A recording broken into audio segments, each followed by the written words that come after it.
тийм. Тэгээ энэ яхаар үхти өөрөө. Гэхдээ наадах чи ингээ өөр арчилж чадахгүй ингээ алаа ичиж байгаа үстэй наадах чи. Одоо наадах чи ээж харуул яах вэ? Бонтог. Ингээ хамаг юмыг над дээр тухдаг чи өөрөө. Тийм болохоор чи би энийг чи аягч ийсэн. Гэхдээ чи зүг зүгээрээс нь цэцэг ингээ бол миний буруу. Юм өхөн миний буруу. Аяга угаагаагүй миний буруу. Тэгээ штэ. Чиний буруу гэж байна уу?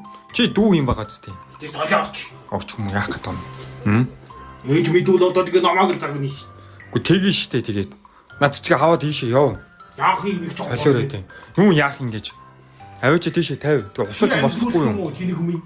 Гэхдээ тэгээ амьдрах байлгүй дээ наа чин. Энэ яаж амьдрдаг чи дээрээс шийд юм шүү согтуу байх тоо. Солиорой би солиоройдох юм. Би яахаараа шийдийн дээрээс нь. Тэгвэл одоо энийг чи яах юм? Гэхдээ харин тэгээ яах юм наадах гэж бодсон. Чи амьдруулдаггүй маа. Шидтэй юм бол. За тэгвэл чи ээжийг ирэхээс өмнө гаргаа аячих юм дүү. Гаргаа аячих харин гаргаа аячих гэж тэнийг маш их барих чи ч юм уу. Оо ч юм уу одоо юу гээд байгаа юм бэ?